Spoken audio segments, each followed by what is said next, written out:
Yes, reka nkusuze kandi nkwifurize kugira ibihe byiza aho ukunda amakuru n'ibiganiro bitambuka hano kuri Iris Rwanda TV, twizere ko umeze neza. Niba utameze neza kandi wihangane, niko bigenda muri ubu buzima. Uyu munsi biranga ariko ejo bizakunda, hamwe no gukora cyane ukibuka gusenga kuko burya byose ngo bihira abasenga. Nitwa Jean Bosco Abayisenga, ni ku munsi wa kane tariki ya 23 z'ukwezi kwa gatanu umwaka wa 2024. Ni amakuru agezweho. Mwibutse ko kuri Iris Rwanda TV tukugezaho amakuru uba utasanga ahandi, amakuru benshi baba batinye gukora cyangwa se baba bananiwe gukora. Urukiko mu Rwanda rwatesheje agaciro cyamunara y'umutungo wa Rwigara. Ibi ngibi rero bikaba byarabaye ku munsi w'ejo, aho urukiko rw'ibanze rwa Nyarugenge i Kigali mu Rwanda rwatesheje agaciro cyamunara yakozwe ku mutungo wo kwa nyakwigendera Asena Paul Rwigara. Ndaje nkubwire byinshi kuri iki kibazo. Reka mbanze ngusabe gukora subscribe niba utari wayikora, ariko kandi wibuke gufungura notification niba waranayikoze, kugira ngo amakuru n'ibiganiro byose dutegura hano kuri Iris Rwanda TV bikugerereho ku gihe.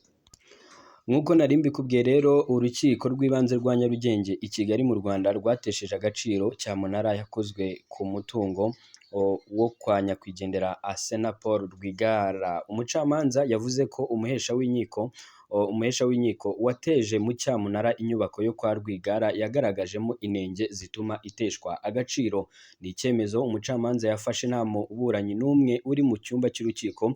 Uyu mucamanza mu rukiko rw'ibanze rwa Nyarugenge yavuze ko imihango y'ifatira ry'umutungo itubahirijwe nk'uko biteganywa n'amategeko. Yavuze ko iyo ari inenge muri cyamunara yakozwe n'umuhesha w'inkiko ari we Vedaste Habimana. Ku ngingo yo kumenyesha igenagaciro ry'umutungo, urukiko rwavuze ko umuhesha w'inkiko yabikoze mu buryo bwubahirije amategeko.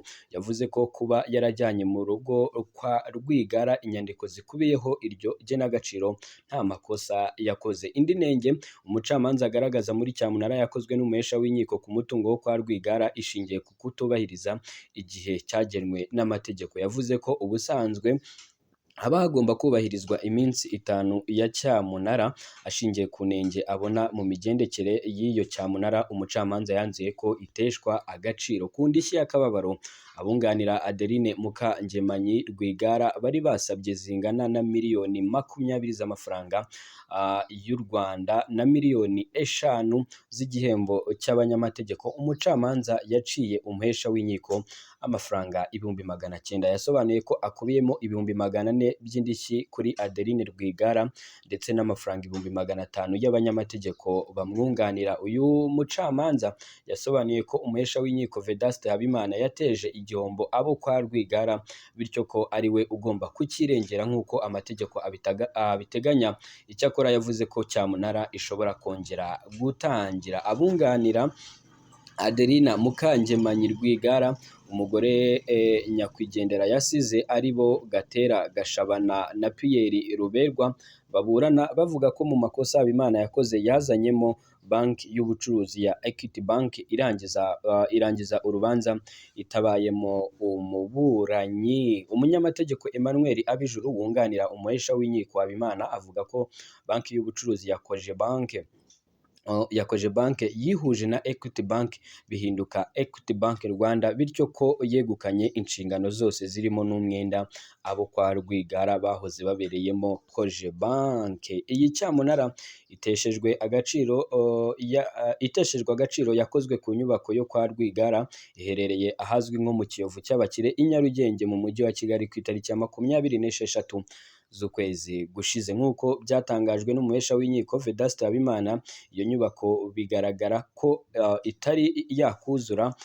Yagurishijwe miliyari 1 na miliyoni zisaga 116 z'amafaranga y'u Rwanda. Hishyurwaga umwenda ungana na miliyoni zisaga 349. Koje bank ivuga ko kwa Rwigara babereyemo bayibereyemo kuva muri 2014. Umwenda bakomeza guhakana bivuye inyuma. Umuhesha w'inkiko kandi asobanura ko yaguzwe n'uruganda rw'imyenda rwitwa Sunbelt Textile Rwanda Limited. Abunganira Adeline Rwigara bakavuga ko bitumvikana uburyo hapiganye umuntu umwe mu gihe cyamunara ipiganirwa n'abantu batandukanye. Icyakora babwiye Ijwi ry'Amerika dukesha iyi nkuru ko bishimiye icyemezo cy'urukiko, bongeraho ko ibyo umucamanza yakoze bishingiye ku mategeko rwose kuri bo ngo ntacyo bishinja. Ngahe nguko ikibazo cya Anne Rwigara, rwose urabona ko iki ari ikibazo gikomeje kugenda kizamuka umunsi ku munsi,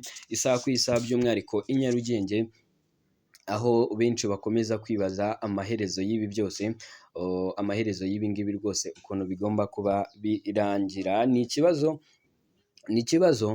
cyavuzwe muri iyi minsi, abantu bamwe na bamwe bakajya babihakana, abandi bakabyemeza bati n'iki n'iki, ariko kuri iyi nshuro urukiko rukaba rwabishyizeho umucyo, ndetse nyine nk'uko mbikubwiye cyamunara ikaba yamaze guteshwa agaciro.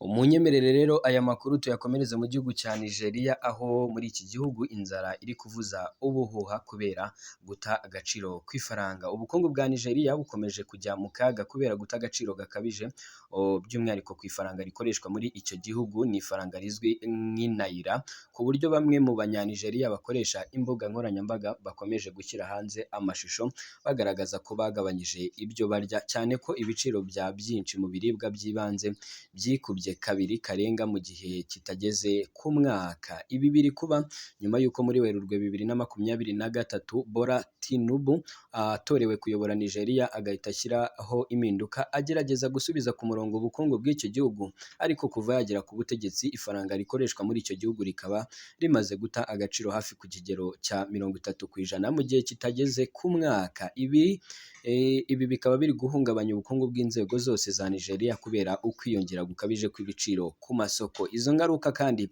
ntabwo ziri kugera ku banyanigeria bari imbere mu gihugu gusa, kuko ubu na bamwe mu banyeshuri bo muri Nigeria biga muri kaminuza ya Tesile mu Bwongereza bamaze kubwirwa ko bagomba gusubira mu gihugu cyabo kubwo kunanirwa kwishyura amafaranga y'ishuri nyuma yo guta agaciro kw'ifaranga rya Nigeria. The Guardian yatangaje ko ubuyobozi bw'iyo kaminuza bwamaze kubatangaho raporo mu biro bishinzwe abinjira n'abasohoka mu Bwongereza, ndetse ko na viza zabo zamaze guteshwa agaciro ku buryo batazemererwa kuguma mu Bwongereza. Ibi byateye uburakari bukabije abo banyeshuri bakora imyigaragambyo bashinja kaminuza ya Tesile kutabafasha uko bikwiye, dore ko hari abari bamaze kwishyura make ku mafaranga y'ishuri, ndetse bakaba baniteguraga gusoza amasomo yabo vuba, ariko bikaba byateshejwe agaciro. Ubusanzwe kaminuza ya Tesile ikora mu buryo butandukanye n'izindi mu Bwongereza, kuko yemerera abanyeshuri kuba bakwishyura mu byiciro mu gihe bagaragaza ahantu hazwi bazajya bakura amafaranga. Gusa leta y'Ubwongereza